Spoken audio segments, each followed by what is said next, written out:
Okay, so let's show you. I want Maya to quickly show you because she has to go. She's gonna show you about the bed. So let's show them how the bed works. Okay, first I like to do the middle. First you do this, clutch it. Do it, quick. Cool. Boom. It's a pickup, and it also turns out to be a flatbed. And it holds up to, I think, 1,500 pounds is the load on the back. 1,500 pound load, which is awesome. So I just wanted to show you that so you guys can see that it's a basic pickup, and it also turns into a flatbed, which is pretty cool. I can also drive it. And she can drive it as well.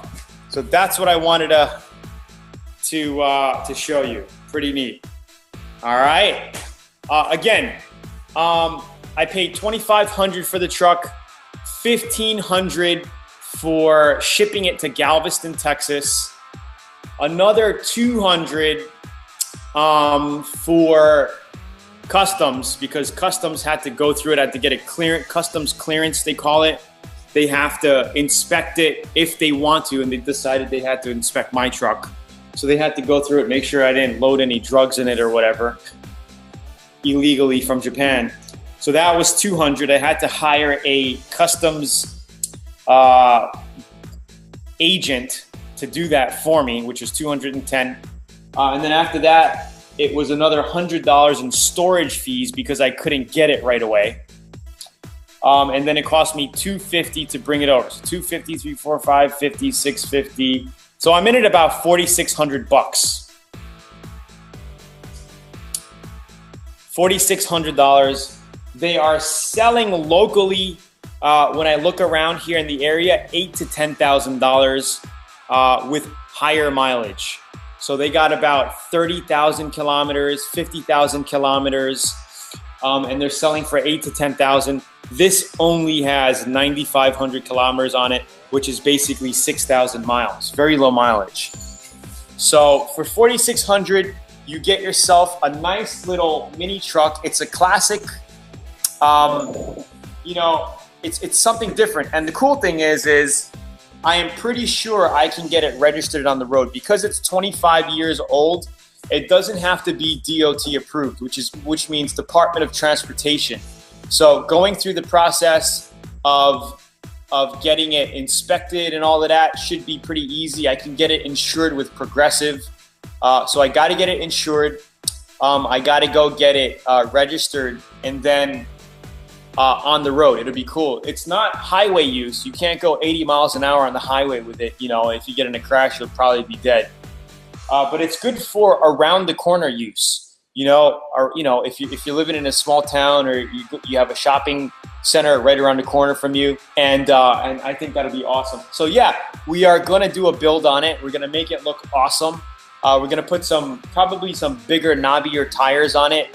We are gonna completely paint it, put a cool custom paint job on it with a color scheme, two-tone graphic, three-tone graphic, and it's going to look freaking amazing, I think. The bed is 6.5 feet by 4.5 feet wide. The complete truck is about 10 feet. Let me measure it, in fact, for you right now. So the whole length of the vehicle is about 10 foot 4 inches, which is really small. So it's a short truck, so you could probably fit an easy 3 of them in a 40-foot container. 45-foot container, you'll fit 4 of them. Okay. All right, guys, so before we cut out again, let's get to some basic auto body Q&A. If you have any Q&A, let me know right now, and we'll do some Q&A for the next 15 minutes or so, and basically we will call it a night. And when you get stuck in the sand, simply pick it up and move the rear end over. Exactly, it's so light. If I buy a car with no paint chipping on it, will it be easy to sand it all down and prep it for a professional DIY paint job? Absolutely.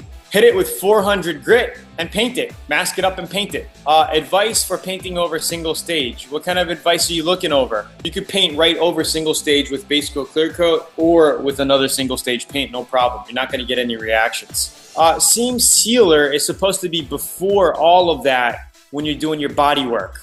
Seam sealer, to me, what you're talking about is basically bonding seams together on body panels, right? You would do that, and then you could epoxy primer over that. So first thing you want to do is you pull the dents out and get it as even and pulled out as much as possible, right? Use that crinkled metal to pull out, to do what you got to do. You want to cut where it's clean, where it's not damaged too much.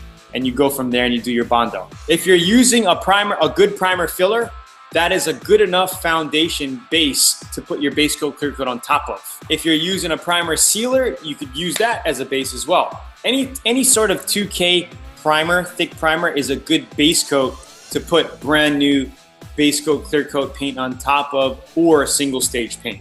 Basically, what you want to do is buff out the unpainted panels. Like here, I did the BMW fender, but I didn't do the door or this quarter panel, okay? There's probably a little color match difference here. This red looks a lot deeper than over here. So what I'm gonna do is buff all this out, okay? You wanna buff out your adjacent panels, the next panels here, with a good buffer, good compound, good glaze, okay? Buff it out and it'll brighten up your older panels to match the new. That's what you want to do. So that's what I do, okay? And it gets close enough to where if you didn't paint the car, you're not going to notice it, right? Other people are not going to notice it, but you might notice a little bit because you painted, you worked on the car, but other people, they're not going to have a clue, all right? If you can get it like that, you've accomplished your goal, okay? Peeling clear coat, you could sand it out with a 320 grit, 280 grit, depending on how bad it is. 280 to 320 to 360, and then finally 400, okay? But after 320 or so, you basically want to prime it, right? So you get everything flat, and then you hit it with 400 grit. Water sand or dry sand, whatever you want to do. I like to finish off with water sanding always on my paint jobs because I feel like I get a nicer, cleaner cut. And it's really done nice. That's how I end my prep, with 400 wet sand. I might do a 400 dry sand on a machine to cut it down quick, and then I'll wash it with 400 grit with wet sand with my hand. And then you could just paint your base coat, clear coat right on top of that. All right, hope that helps. What do I got? I got Air Vantage. Okay, it looks like I need a new pad on this one. I got another Air Vantage. I got two Air Vantages. I got this big one. What the hell is this? I think this is a Dynamax or a Dynatread. I don't even know what the hell this is, but it works, still works great. And then I got this one from, I think I got this one from Harbor Freight a few years back. I was giving them away, and then I had an extra one that I never gave away. So this one works well as well. Harbor Freight, I think this one was about 50 bucks. Okay, comes with a little vacuum if you want. But I mean, they're all good. As long as you get a 6-inch orbital sander, you could get a regular pad, and then you can get a Velcro pad. So if you're doing your wet sanding, you could use your Velcro, because you don't want to use a sticky paper when you're doing wet sanding. You want to use your Velcro so the paper doesn't come off, get all wet and messed up, right? If you have edges that need to be primed, like you got down to metal, it's good to prime those areas, or where it's good to prime where your feathered edges blend. So when you're blending into your paint and your clear coat, it's good to prime that, because sometimes if you paint right over that, you're gonna see a little line in your final product. So I would prime what you feather out.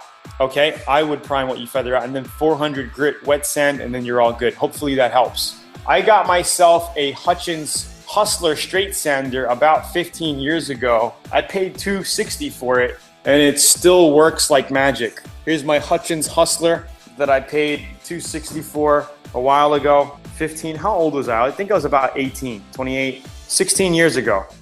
Okay, painting with black always makes me get runs. How can I stop that, even if I use a low amount of paint? Well, you get runs because you don't have your flow correct, your painting flow, okay? When you're painting a car, you need to make sure you are away from the car at a certain distance and you're moving at the same speed all the time, okay? Because if you're not, if you slow down in one area for some reason, that's where you're gonna get the run, right? If you're a newbie novice and you taped up your mirrors instead of taking them off, and you're painting and you don't know how to successfully tilt your gun and go around the area, you're gonna get a run here. It's common. So if you're a newbie, I would highly recommend taking off your mirrors if you're painting a car, so you could go straight across the panel, but not worry about it. If you're a little experienced, you know how to move around these areas and dust it so you make sure you get in here glossy. But you get runs because you're not flowing correctly. You wanna be 4 to 6 inches away from your panel, and you wanna keep a smooth, constant spray across your panels, especially when clear coating. Base coat, not too bad. Clear coating, and you also wanna make sure you watch the light. Okay, you watch the light and you make sure it's laying on glossy when you're doing your clear coat. You mean sanding the headlights down with a machine sander? That can be done. But you know, usually you only need to do it by hand to take off the grime. But these are glass. So you know what actually cleans these up? Triple O or quadruple O steel wool. Takes off all the overspray, all the grime for glass. Do you do classic car restorations anymore? I'm in the middle of a 65 Mustang project. It would be cool to see you work on something similar. Yes, you know, I do plan on doing one. I'm gonna be here for a long time. You know, I'm not going anywhere with this. I do plan on doing a classic probably in the next project. So I gotta wrap up this BMW. This one's gonna get done within the next couple months. I don't think I'm gonna be painting it this year. I'm gonna have all the bodywork done this year, ready for paint. And I'll probably be painting this truck early next year when it starts to get warm again. So this is gonna be sitting around for a while. This is gonna get done and out. The Mazda Miata project, we're gonna finish out the color sanding and buffing on that while I'm here for the next couple of weeks. We're gonna finish the BMW. So those 2 cars are gonna be completely done. How do we send pictures? Okay, I have to think about that because we moved over to the brand new auto body membership site, like literally about a month and a half ago. You could use the same exact tip for base coat and clear coat. So when you're done with your base coat, rinse your gun out with lacquer thinner, clean it out, and then mix up your clear coat and spray clear coat. There's nothing wrong with that. 1.3 to 1.4 tip is the ideal tip size you want to use to do base coat, clear coat, enamel paint jobs and single stage paint jobs, all of that painting, you want to use those tips, okay? What are my thoughts on water-based paints? I've done a couple small projects earlier, like a year or 2 ago, but I haven't really done much with water-based. It's not really big out here where I am in this area here in Texas, so I really don't even use water-based as much. It's the same process, basically. So this is what I'm using. I'm using an Ingersoll Rand. What model is this? I am using the Ingersoll Rand regulator filter, 3/8 input airline, and this is it. It's just a small little water trap, okay? I have it hooked up to my compressor here, okay? I have my hose going in, okay? I'm about 10 feet. I got about 10 feet of line going in. I got it set to about 90 PSI, okay? And the 90 PSI comes out to the hose. Here's my water. That's where I drain my water. Okay, and I always drain the water at the bottom of my tank also before painting. And if it's a real hot day and the compressor's on, I'm doing a lot of painting, I'll drain it in between like my base coat to clear coat. So we're gonna do that as well. I'm gonna get some fast signs done. We're gonna make some cool graphics. So I'm gonna have like Learn Auto Body and Paint.com graphic on here. It's gonna look awesome. I can't wait to get this thing done. It's really a quick project. Probably could be done in like a week, but I wanna take my time. I wanna do it right. I wanna make it look nice. I paid $2,500 for the truck, $1,500 to import it. In it about 4,600. Again, there's only 9,600 kilometers on it. I'm gonna keep you posted on everything I do to it. I'm gonna document everything that I do. I documented the complete buy, what I did. All you VIPs are gonna get all that in the members area when this project releases in the next couple of months. All right, so I wanna say thank you for getting on, everybody. For all of you new people on here who have never been on the show before, you can go here to get a free 85-page auto body paint manual. What's up, Aladdin? Thank you so much. Tony, I painted some parts about 2 months ago and I find that they chip very easily. What could be the cause of this? From Trinidad and Tobago. Maybe, I would think your prep was not correct. You didn't prep the car. Maybe you sanded too fine. You didn't finish off with a 400 grit. Maybe you sanded too fine and it's chipping.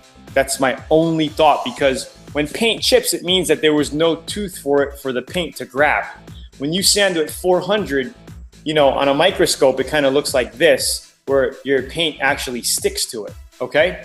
Have a good night, guys. Thank you, Tony Vaz, Danny D. Have a great weekend, everybody. My weekend, I'm gonna be putting the Beamer back together. We're gonna start color sanding and buffing it. I'm gonna get some 2000, 1500 grit on DA, do all the high spots, you know, do the whole hood, do the front of the bumper, get all the hot, you know, the high gloss areas. And we're also gonna do the Miata, and my goal is to buff out this and the Miata within the next 2 weeks. Good night, everybody. Have a great night. Thanks for getting on. Please like the video, share it, subscribe if you're not a subscriber. Tell friends and family about the live stream here. Maybe other people can benefit. Have a great day. I'll see you soon. Cheers. Bye.